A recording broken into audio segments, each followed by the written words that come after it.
minha irmã, Meu... com muito respeito, mas ao mesmo tempo com muita satisfação de estar aqui com você. Como disse o Nishizawa, eu resolvi isso agora. Sim. Puxa, eu vou ter a oportunidade de conversar com a budista mais famosa do Brasil, que é minha amiga.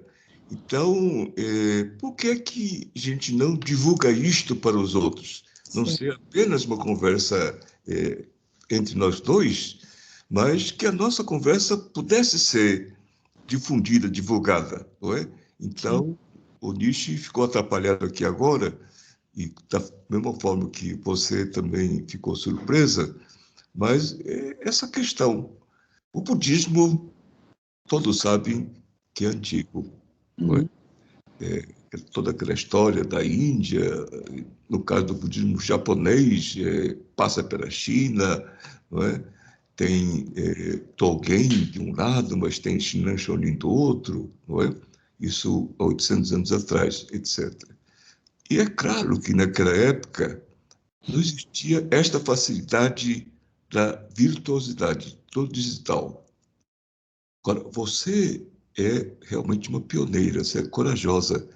Você já há algum tempo está presente nessa virtual. O que é que, como é que seria, como é que você vê o budismo nesse mundo atual digital? Eu acho que é uma oportunidade muito grande de acessar o maior número de pessoas, porque geralmente as pessoas para virem até o templo e chegarem até os templos e aos monges, tem trânsito, tem cidades diferentes, tem certas dificuldades. Mas quando nós nos disponibilizamos a estar nas redes sociais, as pessoas na sua casa podem ter acesso às informações e aos ensinamentos. Isso não significa que não voltem a vir aos templos. Nós começamos isso com mais intensidade na pandemia. A pandemia aqui, o ano passado, 2020, nossa, o primeiro semestre de 2020 eu não saí diferente das telas. Teve até momentos que eu precisava pôr óculos escuros à noite, porque os olhos ficaram muito cansados. A luz da tela é a luz do amanhecer, né? Então é muito cansativo passar o dia inteiro em frente às telas. Então eu fui diminuindo pouco a pouco. Mas há uns anos atrás, o meu neto, o marido da minha neta, ele tem uma empresa de filmagem. E ele assistiu uma palestra minha aqui no templo, e ele disse: Posso divulgar, posso pôr nas redes? Eu falei: ponha. E foi um sucesso. Então não tínhamos a intenção de, não foi com a intenção de, mas aumentou um número muito grande de pessoas procurando pelas palestras, pelas aulas, e isso foi uma surpresa, e foi uma boa surpresa. Então a gente sabe que é um meio de comunicação atual muito eficiente, se for usado de forma adequada, claro, né? Interessante, porque o Buda Shakyamuni fazia peregrinações pela Índia toda, não é? Índia toda não, acompanhando o rio Ganges, no Isso. norte da Índia. Shinran Shonin, Dogen, mais tarde, também eram peregrinos, não é? Sim. Ou seja, e no nosso caso, no caso do Shin-budismo, você conhece a história do Lenhô, não é? O Lenhô escrevia cartas e essas cartas eram lidas na comunidade por alguém que sabia ler. E esse alguém que sabia ler lia em voz alta aquelas cartas e aquela carta era, então, difundida para 100 pessoas ao mesmo tempo, etc. Ou seja, tanto o Buda Shakyamuni, como o Dogen, como o Shinran, como o Lenhô, aproveitaram da melhor forma possível o meio de comunicação da época, não é? Eles sempre foram muito atuais. Isso me impressiona muito.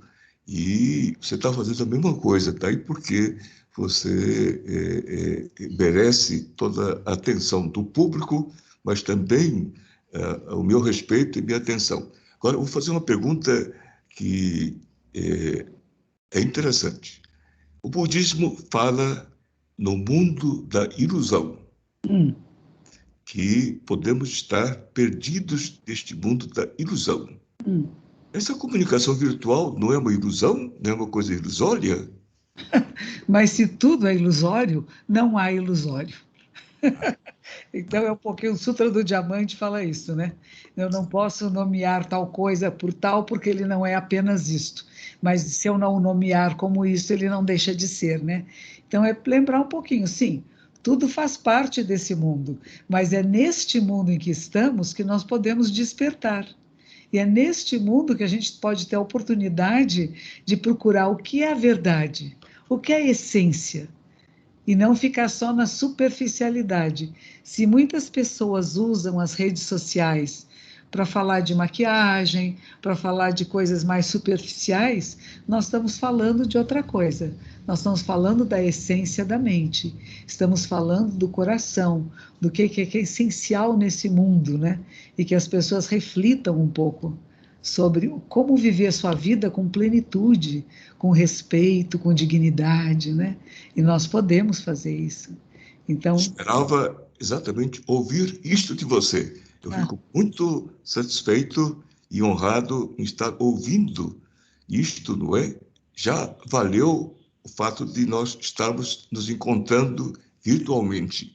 Agora, especialmente nesta era, pelo menos, não é? Você é bem mais jovem do que eu, mas, de todo modo, nós nunca passamos por essa situação da pandemia, não é?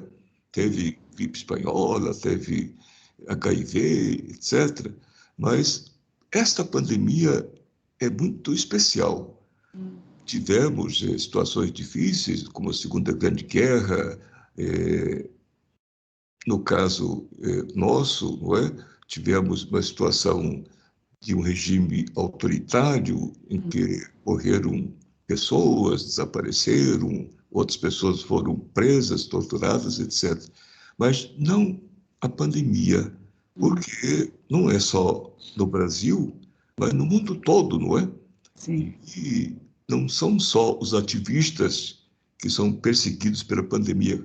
Qualquer pessoa pode ser vítima da pandemia, do Covid-19, e a família toda sofre com isto, não é? Na minha época, quando algum parente era perseguido e preso, a família escondia, sabe? Tem casos assim próximos de famílias que escondiam o fato do filho, digamos, ser perseguido pela direita, o filho ser de esquerda, etc. Desta vez, não. Esse sofrimento é um sofrimento aberto para todos, não é? E o budismo, o que tem a ver com essa situação agora, mas também pós-pandemia? O que você acha? Primeiro, como que nós nos relacionamos com a dor, com o sofrimento, com as mortes, com as preces que nós podemos fazer à distância. Eu tenho feito muitas cerimônias online. As pessoas pedem para orar para os seus familiares, abrem uma plataforma e eu fico com meu celularzinho perto do altar fazendo preces. Então, essa é a maneira que nós podemos lidar com isto. Mas eu me lembro que há muitos anos atrás, eu me encontrei com você num encontro interreligioso. E nesse encontro interreligioso, as pessoas estavam falando de tantos sofrimentos no mundo, tantas dificuldades, diferenças sociais, desigualdades, e você disse uma palavra, uma frase maravilhosa. Que bom que estamos vivendo nesta época em que nos dão oportunidade de fazer alguma coisa para que seja melhor. E é isso, Você não é? sabe que eu falo as coisas de improviso e Uhum, muitas vezes não me lembro, os outros que me lembram. eu Muito sei. obrigado pela lembrança, Moja. Mas é uma maravilha, porque as pessoas estavam muito reclamando de tudo, né? E você disse: nos é dado viver nesta época num país onde há pobreza, há desigualdade, há tantas dificuldades, para que a gente possa fazer alguma coisa a respeito. Não só falar, mas o que é que agimos para modificar? E eu acho que é um pouco isso. Essa pandemia, que não é só do Brasil, é do mundo, embora tenha tido uma péssima atividade gerencial, governamental, para lidar com a pandemia aqui no Brasil, mas, ao mesmo tempo, isso está acontecendo no mundo todo. Então, o mundo todo está sofrendo agora. E cabe a nós minimizar dor e sofrimento. Eu acho que é isso que fazemos. Primeiro, lembrar que nada é fixo, nada é permanente, que é preciso exigir melhor condução para a pandemia no Brasil e no mundo, vacinas para todos, mas acessar. E o que a gente viu durante a pandemia muito forte foi as desigualdades sociais, a falta de saneamento básico, que muitas vezes estava passando despercebido, mas puseram uma senhora lavando os pratos dela, as panelas dela, numa água imunda, cheia de lixo. E isso ficou muito chocante para todos nós. Como o racismo ficou lá nos Estados Unidos, com o Floyd sendo morto e assistimos um assassinato público. Aqui no Brasil, no Rio Grande do Sul, o Beto foi da mesma forma assassinado na saída de um supermercado. E hoje em dia, o que aconteceu? A partir disso, o que surgiu? Um movimento muito grande a respeito das pessoas negras, dos pretos, que estão sendo incluídos agora em programas de televisão, em produtos de beleza, coisa que não havia antes. Então, foi necessário passarmos por uma dor muito grande, por um excesso de absurdos muito grandes, para que houvesse uma reflexão e mudança. Então, a pandemia nos faz o quê? Primeiro, pode ser interiorização. Vou procurar pelo que é essencial.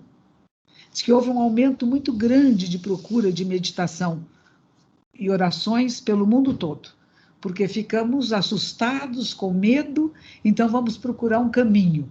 E há muitos caminhos. Então, teve coisas bonitas que aconteceram, teve solidariedade que aconteceu, compartilhamento que aconteceu, e coisas erradas, porque nós humanos não somos iguais e respondemos ao mundo de maneiras diferentes.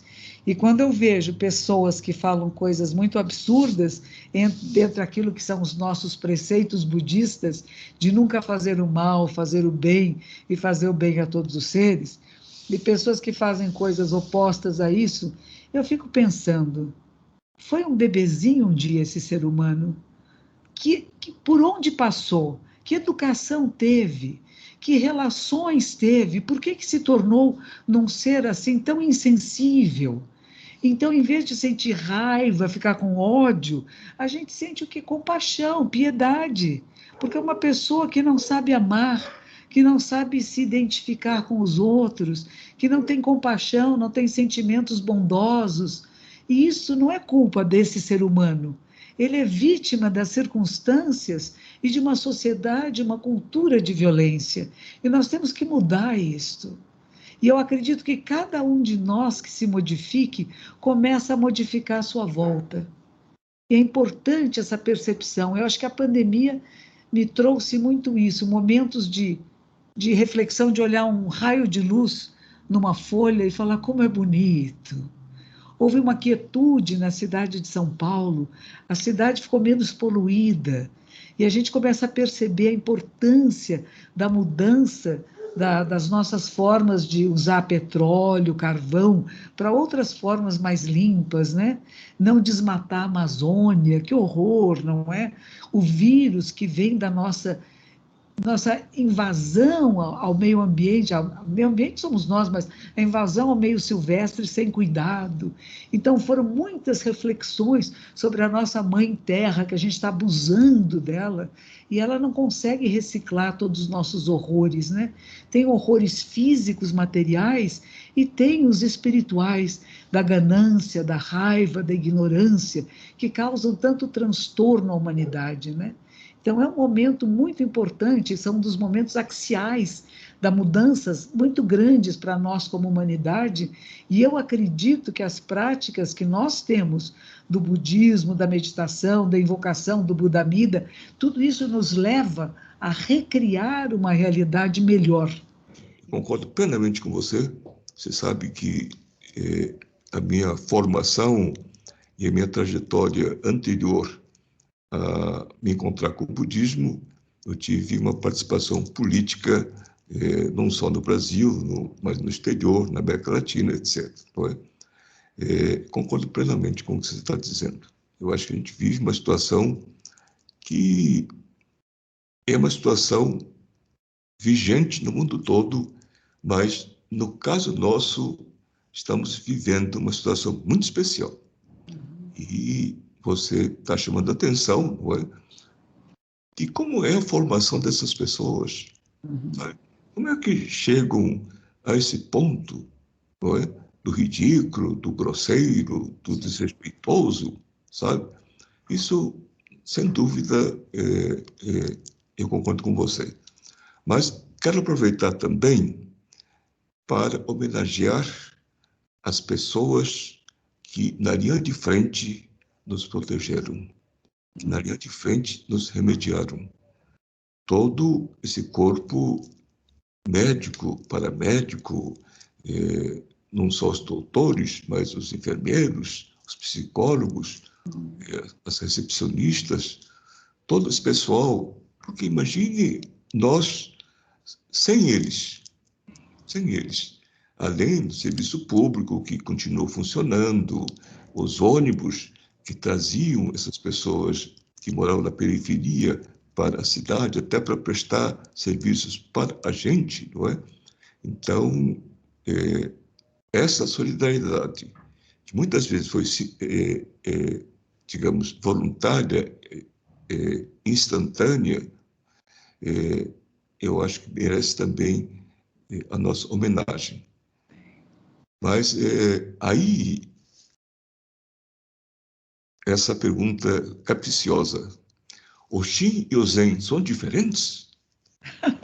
Tem pontos diferentes, né? Eu acho que talvez nas nossas práticas, por exemplo, eu sei muito pouco do Shin, muito pouco. Eu sei que a invocação de Amida Nyorai, que é o Buda da luz infinita, e que se faz muitas vezes, e alguns fazem repetidas vezes, né? Namo Amida Butsu, Namo Amida Butsu, Namo Amida Butsu. Enquanto no budismo, a nossa prece seria, se fôssemos falar o nome de Buda, seria Shakyamuni Buda, que é o Buda histórico. E a nossa base essencial da prática é o zazen silencioso, né? Então, o que nos diferencia, talvez do Zen budismo, que a palavra Zen quer dizer meditar. Então, seria a base de toda a prática do Zen budismo, a meditação. E a partir da meditação é que a gente acessa ao estado de encontrar em você, em comunhão com todos os Budas, o estado Buda. Enquanto que eu acredito que o Shin, ele tem sempre é a Amida Buda que vem nos salvar. Mas eu preciso também estar em comunhão com a Amida Buda, não é isso? Se eu não estiver em comunhão, se eu não estiver invocando, quer dizer, acreditando que existe esse estado Buda e a terra pura, eu queria muito que você falasse sobre isso. O que é a terra pura? Será que é só quando nós morremos que chegamos na terra pura? Será que nós podemos fazer da nossa vida, mesmo no meio desta pandemia e de todos esses exageros e absurdos que a gente vê à volta, também perceber que aqui é a terra pura? Quando a gente vê o que aconteceu ontem lá no Afeganistão, as pessoas que se tomam bombas e queimam e tantas mortes, onde está a terra pura? Monja, É. eu acho importante, não sei como posso responder em poucas palavras, mas Suzuki, aquele intelectual japonês, acadêmico, que faleceu no século passado, não sei exatamente em que ano, Sim. mas que foi o grande apresentador do budismo japonês para o Ocidente, porque ele escrevia em inglês, era casado com uma americana ou inglesa, não me lembro bem. Ele não era monge, ou pelo menos não exercia o papel de monge, talvez tenha nascido de uma família budista, mas ele dizia, e foi mal recebido, tanto pelo Zen budismo como pelo Shin budismo. Por quê? Ele dizia o seguinte, olha, o Zen e o Shin são duas faces da mesma moeda, Olha que ótimo. porque não existiria o próprio poder de que fala o Zen sem o outro poder, o poder do Buda Amida. Esse poder do Buda Amida, outro poder, nada teria validade se não iluminasse o próprio poder que as pessoas têm dentro de si. Ou seja, a luz do Buda é para iluminar a luz que está dentro de você. Então, esse Suzuki, já no final da vida dele, ele defendia esse ponto de vista de que o Zen e o Shin, ou seja, o próprio poder do Zen e outro poder do Shin, na verdade, era a mesma coisa. O poder próprio não existiria sem o outro poder, Sim. e outro poder não existiria sem o próprio poder. Sim. Eu fico com o Suzuki, sabe? O fato de até nós estarmos aqui conversando, esperamos que o público, de maneira geral, entenda por que o Shin pode conversar com o Zen pode conversar com o Shin, não é? Então,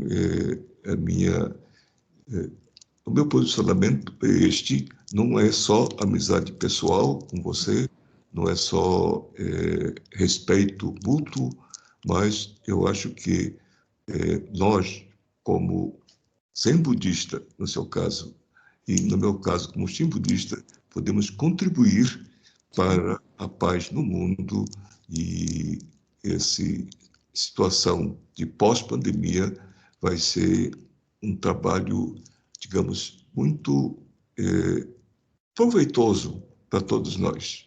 Não é? Eu esqueci qual foi a pergunta que você fez mesmo. E assim seja. Para muitas pessoas que estão dizendo que o mundo é cheio de sofrimento, de dor, né? No Sim, Afeganistão, os pura. talibãs tomaram o poder, um grupo foi lá, jogou 2 bombas, duas pessoas fizeram suicídio, mataram tantas pessoas, acabou de acontecer isso agora, e cadê a terra pura? Terra pura, em primeiro lugar, né, Monja? Sim, É uma palavra bonita. é linda. Terra pura, não é? Palavra bonita. Agora, onde está a terra pura? Aí há divergências doutrinárias. Não é? Sim. Não, a terra pura a gente só alcança depois da morte, que é, digamos, a pregação tradicional do Shin budismo. Você só vai conhecer a terra pura depois da morte. Como eu não conheço ninguém que tenha ido lá e tenha retornado, eu não sei se é verdade ou não, não é?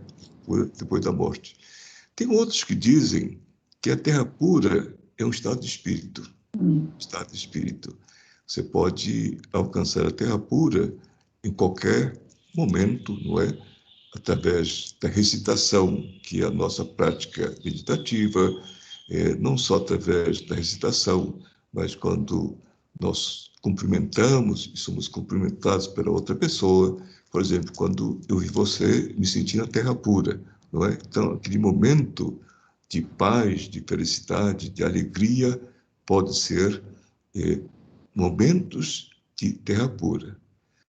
E tem outra tese de que a terra pura é aqui mesmo. É o Sansara. É isso aí. Sansara. O Sansara, não é? Que é este mundo da verdade relativa, Sim. se aproxima do nirvana, da verdade essencial, e isso depende da gente, mas também dos outros.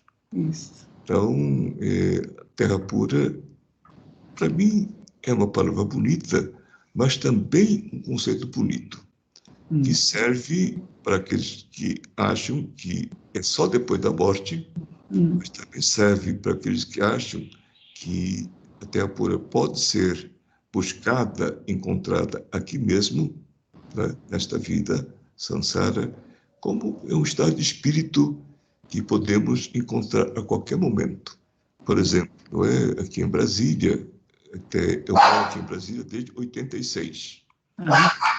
E aqui é que me encontrei com a natureza por causa das flores, especialmente a flor do ipê.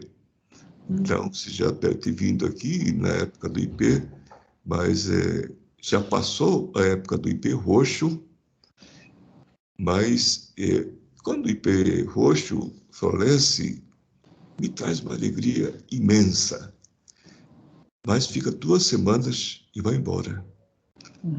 Vai embora, quando as últimas flores de ipê estão desaparecendo, me dá uma tristeza. Então, da alegria para a tristeza, mas em seguida vem o ipê amarelo.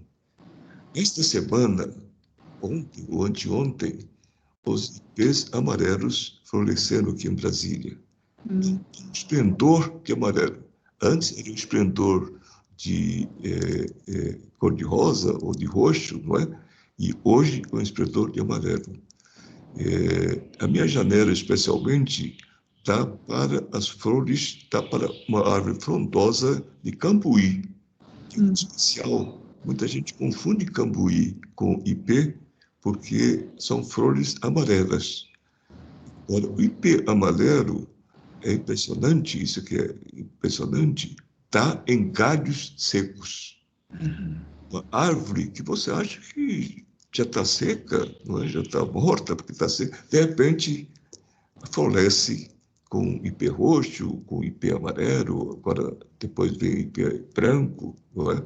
Agora, cambuí é muito especial, porque tem as folhas verdes. Então, entre as folhas verdes aparecem flores miúdas, que são amarelas. Então, interessante é o verde e amarelo. Talvez seja uma flor que representa, não é, esta brasilidade, que é muito especial, não é? Sim. Eu vou te perguntar isso. Você que esteve no Japão tanto tempo, você levou muito a sério a vida no mosteiro, consta que você era uma hippie, estava lá em São Francisco, Los Angeles, e de repente se torna budista, mas não foi tão de repente, porque você foi para o Japão, ficou lá vários anos, não é? Mas o que é essa tal da brasilidade? O budismo é só para os orientais? É só para os japoneses? No nosso caso, eu não tive tanto tempo no Japão. O período mais longo que eu ficava no Japão, que eu fiquei no Japão, era de 3 meses. Fiquei algumas vezes 3 meses, exatamente para fazer o seminário do Shinbudismo. Agora, não. Você esteve lá mais de 10 anos, não é? Não só ficou mais de 10 anos, mas retorna ao Brasil como superintendente do Zen Budismo voltado para toda a América do Sul.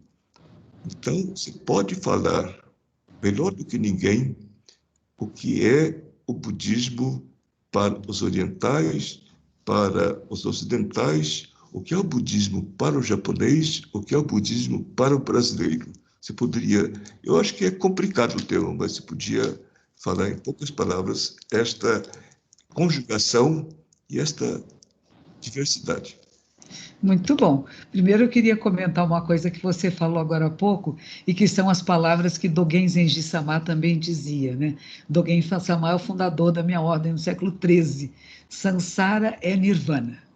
Que as pessoas acham que o estado, que a terra pura, o lugar sagrado, está separado daqui. E ele diz não.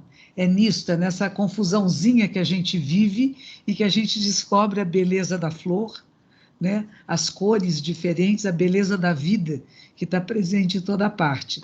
Aqui em frente da minha janela, há 21 anos atrás, me deram uma cerejeira, que veio de Minas Gerais. E essa cerejeira, este ano, pela primeira vez, floresceu abundantemente, toda cor de rosa. Eu E ao conheço lado, sua casa, você sabe que eu conheço sua casa, não é? pois é, tinha uma cerejeira pequenininha ali na frente, este ano Vou visitá-la. Vou veio visitá-la assim. para ver o Sakura. E aqui do lado tem o ipê amarelo, que também acabou de florescer. E os passarinhos, a gente tem muitos passarinhos verdinhos aqui, que eles vêm em bandos, e eles tiram as folhas, as flores, e chupam o líquido docinho que está lá, e o chão fica cheio de ipê amarelo, mas é os passarinhos que tiraram também muitos deles. Então, tem uma coisa maravilhosa que é perceber que essa terra sagrada, ela está aqui conosco, sim, e que depende do nosso olhar. E esse olhar, o que você falou também, muito importante.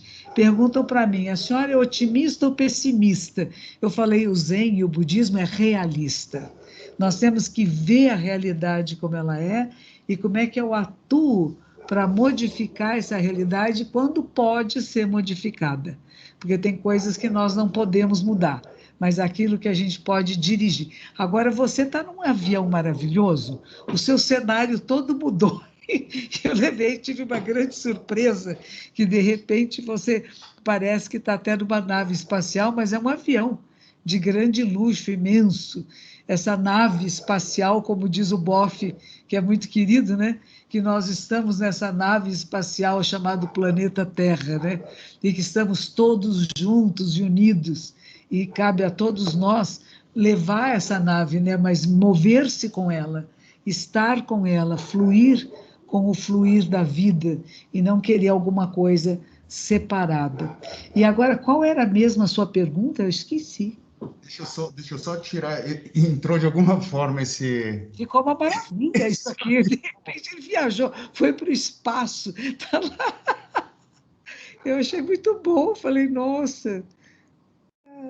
Talvez alguém queira esteja querendo participar dessa conversa, não é? Sim. Mas percebi que a gente está dentro de uma nave. Pois é. Por isso que eu estou dizendo que, sei lá, sabe, essa coisa da ilusão, essa ilusão digital, não é? Passa a ser muito real, não é? É verdade. Isso é impressionante, viu, Monja? Isso é muito impressionante. Eu fico impressionado, porque eu até conto para as pessoas que essa coisa de computador tinha o tal de centro de processamento de dados. E a minha faculdade, que é a Faculdade de Economia da USP, foi uma das primeiras faculdades a assumir a computação. Esse tal do CPC, não é, era uma casa de 3 andares, cheio de fitas, de cartões e tal, etc. Aí me disseram que hoje esse celularzinho tem não sei quantas vezes a capacidade daquilo tudo que estava naquela casa de 3 andares. Para mim é uma caixa mágica, não é? Mas estamos aqui graças a essa magia. Eu tenho uma coisa interessante. A minha mãe é japonesa. Sim. Meu pai é brasileiro, o Licei, nascido numa fazenda de café em Araçatuba, não é? Mas a minha mãe teve uma influência muito grande, que é japonesa, e eu aprendi o japonês dos 5 aos 15 anos, durante 10 anos, 4 horas por dia. Tanto é que um outro amigo, o amigo mais antigo, é Ricardo Mário Sensei. Ah, sim. Por quê? Porque eu conheci ele quando ingressei no ginásio do Estado, o Colégio Roosevelt, do Parque Dom Pedro, não é? E nós ficamos amigos. Eu não falava quase nada de português, não é? Nunca entendia, não conhecia a cultura brasileira, e foi ele que me introduziu os autores brasileiros, né? Graciliano Ramos, José de Alencar, Machado de Assis, não é? Jorge Amado, etc. E a minha mãe ensinou japonês para Ricardo Mário Gonçalves. Olha que interessante. Tanto é que Ricardo Mário Gonçalves, na presença dos outros, até de forma proposital, diz: olha, eu sou budista hoje por causa da mãe do Sato, viu? Foi a mãe dele que me ensinou japonês. Não é? Agora, não, você esteve um tempo grande no Japão, no mosteiro feminino, não é? Então, você pode falar perfeitamente. Depois você retornou ao Brasil com o superintendente do Zen. Então, você pode falar perfeitamente sobre a brasilidade, sobre os japoneses, sobre os japoneses do Brasil, não é? Eu acho importante que você faça, para mim, especialmente para mim, você fale sobre isto. Então, eu fiquei 12 anos no Japão e os mosteiros japoneses, eles não são feitos para estrangeiros, eles são feitos para monges e monjas japonesas, que vão trabalhar numa comunidade que é budista. Então, eles não estão iniciando e levando um conhecimento novo, mas faz parte da estrutura do Japão, o budismo. Então, quase todo japonês é budista, alguns são budistas e shintoístas, porque sabem fazer trabalhar com 2 ou 3 religiões até simultaneamente, sem abandonar a religião anterior, que era de seus ancestrais. Então, no Japão é um pouco diferente. Eu fiz muitas cerimônias memoriais, quase todos os dias ia na casa das pessoas para rezar, e, enfim.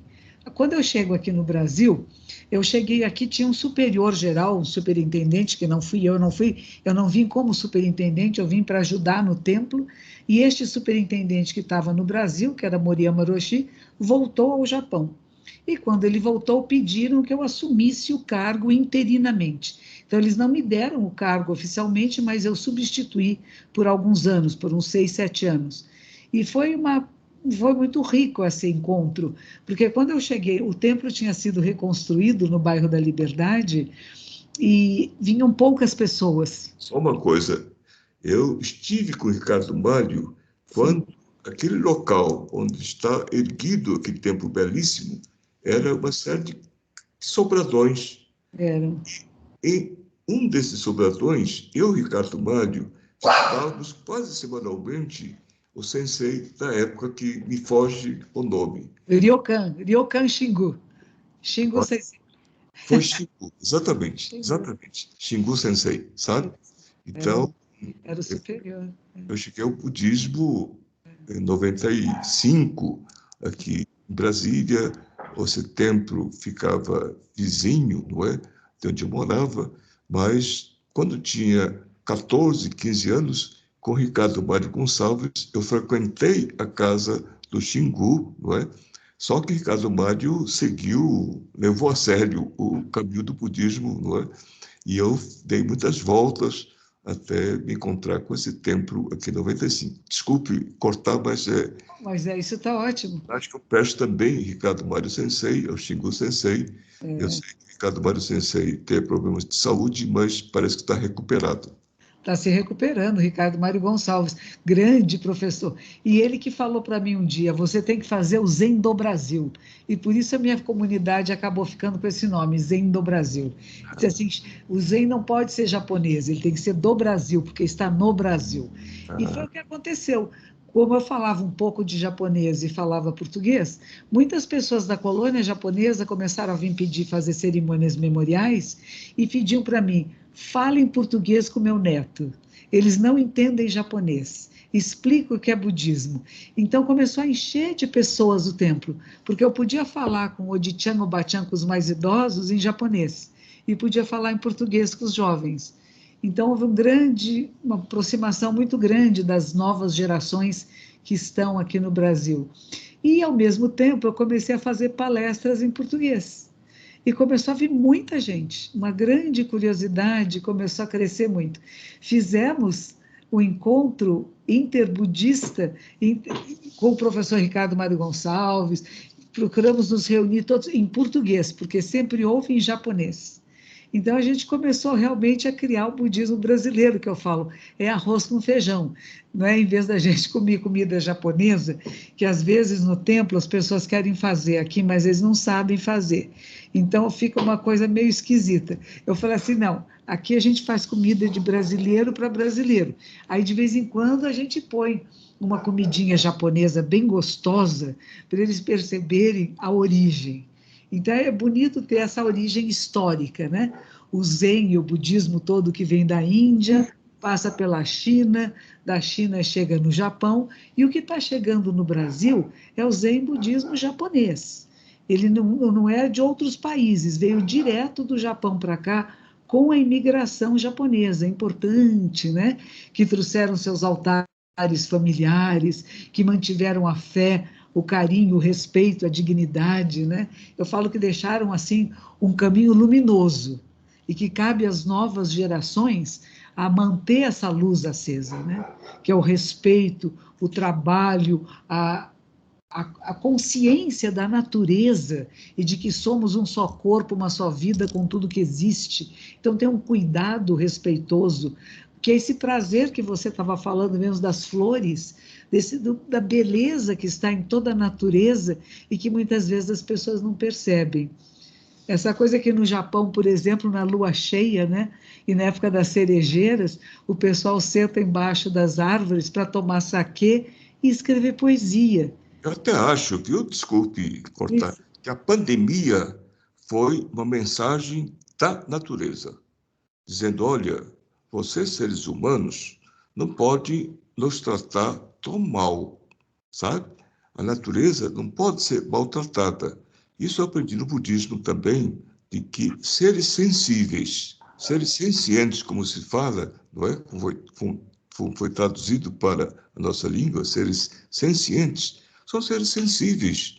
Seres sensíveis não são só os seres humanos, ótimo. são os seres animais. Por exemplo, estou com meu cachorrinho aqui nos meus pés, sabe? Ele gosta de aparecer até na televisão. Daqui a pouco eu vou mostrar ele para você, sabe?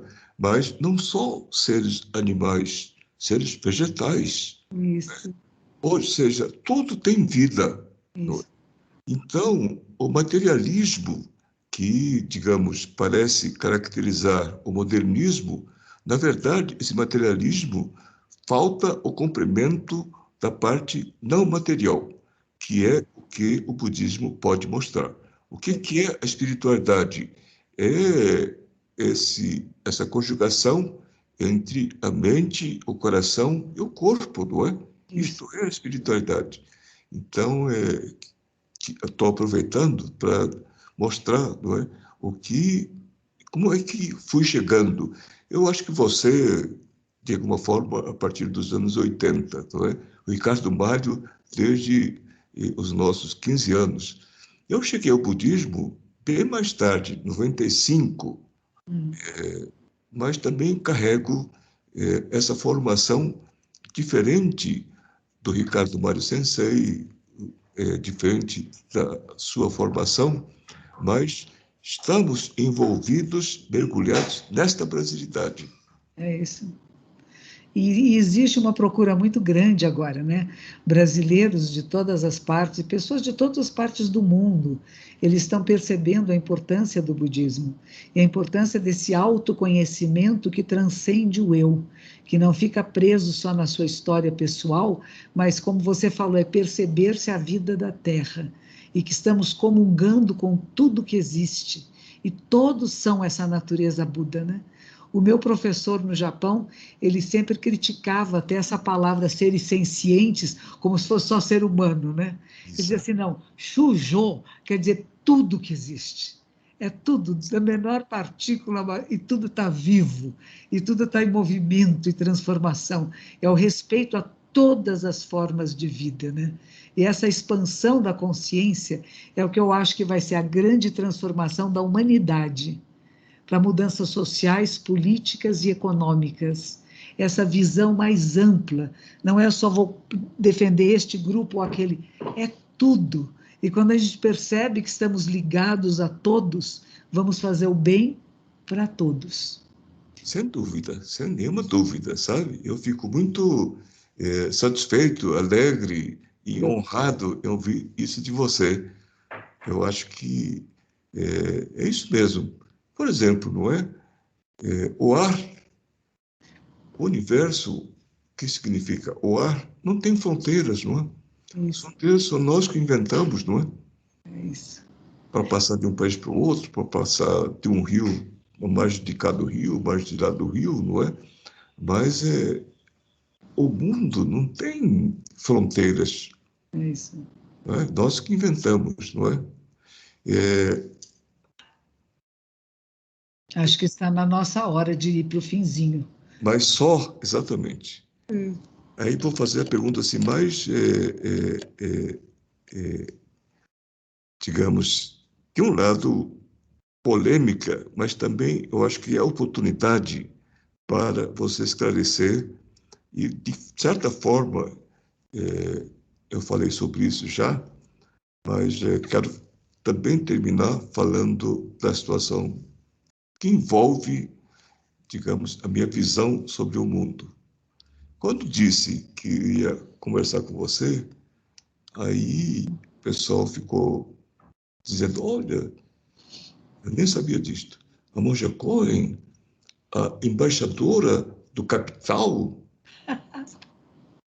Falei, poxa, como é que é essa história de embaixador do capital? Nunca ouvi falar disso. Não, parece que era a corporação nacional brasileira mais conhecida no mundo todo, não é? Capturou a nossa monja e então passou a ser embaixadora desta corporação.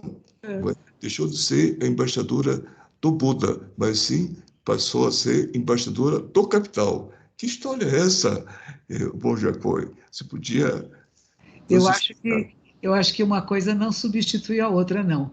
Pelo contrário, eu sou uma monja zen budista e meu trabalho é fazer com que as pessoas acordem, despertem e percebam e tenham consciência do que estão fazendo.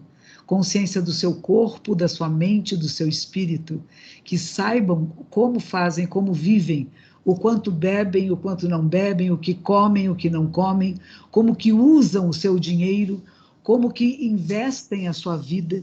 Então, a ideia toda é encontrar esse ponto de equilíbrio. Então, o que me convidaram, essa grande empresa me convidou e disse o seguinte: nós queremos fazer uma campanha sobre moderação. 50% da população mundial bebe, mas muitos não sabem como beber. Se embriagam, cometem crimes, né? Hoje em dia, até aqui no Brasil, né? Se está guiando embriagado, é crime. Né, pode matar alguém, é um assassinato, não é acidente. Então, tudo isso eles disseram, nós precisamos fazer com que as pessoas saibam beber com dignidade. Mas eu falei, para isso, precisa conhecer a si mesmo. Precisa saber como é que esse corpo responde, porque cada um de nós é único. É como a Covid. Cada um de nós responde de forma diferente. Alguns de nós ficam doentes, outros não ficam doentes. Alguns morrem, outros não sentem nada. E é a mesma coisa para os remédios. Ano passado eu tive Covid exatamente há um ano atrás, em julho do ano passado, não é? Isso. Mas estou recuperado. Este ano já tomei as 2 doses da vacina, vou tomar a terceira dose. Meu médico disse que posso tomar, que devo tomar, não é? Que bom, é. Não é? Mas você foi hospitalizado? Não, não. Ah, Foi então. assintomático, mas não foi tão assintomático. Eu me Entendi. lembro depois de que eu fazia as minhas atividades, não é? Mas de mau humor, mau humor. Entendi. Talvez até com raiva, porque tinha que cumprir aquelas obrigações. Mas, Que maravilha. pensando bem, foi isto. É, Mas, depois fiz exame e deu positivo, quer dizer, ou seja, eu estava com Covid, não é? isso. Aí passou e tal. Eu fiquei preocupado com as pessoas que estavam ao meu redor, não é? Todos eles fizeram um teste, mas nenhum ficou contaminado. É que bom. E só eu que tive o exame positivo. Mas eu passei por essa experiência e eu acho, monja, foi um privilégio meu, porque eu senti o sofrimento que as pessoas passaram contaminando ou contraindo Sim. esse vírus, não é? E com risco de até passar para os outros. Eu passei por isto, não é? Sim.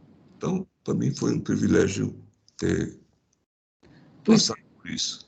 então, essa mudança de olhar é que as pessoas precisam ter na vida, não é? E essa mesma mudança, quando essa empresa me procurou, eu não perguntei se é uma empresa grande, pequena. A proposta era, vamos fazer uma campanha de moderação, das pessoas terem consciência do que estão fazendo, de saber a quantia adequada para tudo, para sal, para açúcar, para álcool, para café, para tudo. Até mesmo para oração, ficar o tempo todo em oração, oração, oração, acaba virando uma coisa mecânica que perde a sua preciosidade, né? Então nós temos que saber encontrar o caminho do meio, como dizia Buda, né? Que é o caminho do equilíbrio. Então me pediram se eu podia dar umas dicas para eles, para fazerem a campanha. E eu conversei. Falando, a senhora fazia um filmezinho? Eu falei, faço. Seja presente, respire, conheça seu corpo, perceba suas necessidades, quando está com raiva, com alegria, não é? O que você faz nessas circunstâncias?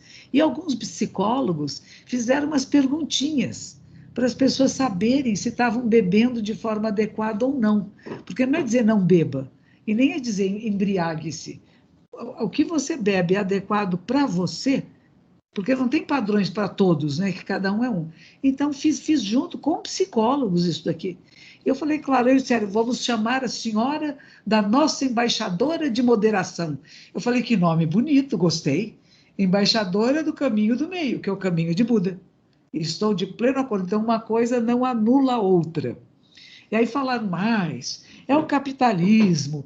Eu falei, pois é, nós vivemos numa época capitalista, numa sociedade de consumo. E embora isto seja levado para o lucro de uma empresa, mas esta empresa quer ter lucro e quer, ao mesmo tempo, educar as pessoas. E eu entro no processo educacional. Eu concordo que educar é bom, que as pessoas se conheçam é bom, que as pessoas saibam o que beber, quando beber e como beber, é benéfico. Então, eu entro neste viés.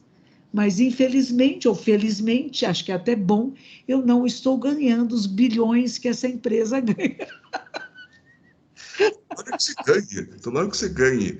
Eu Olha, sei que é até bom, mas não estou ganhando. satisfeito e aliviado com essas palavras que você disse. Eu fiquei sabendo disto, né, uma pessoa veio me contar, assim, com toda, digamos, estranheza, não é? No sábado. Uhum. No domingo, eu fiz uma prédica. Nós temos aqui a missa campal, não é? O ofício campal, para não ficar dentro de um circuito, digamos, fechado da nave. Você se lembra quando você esteve aqui? Mas nós fazemos no ginásio, que é bem aberto. Sim. Esse dia eu disse isso, exatamente, não é? A monja deve ter falado da moderação como um preceito budista. Sim. E até aproveitei para me posicionar.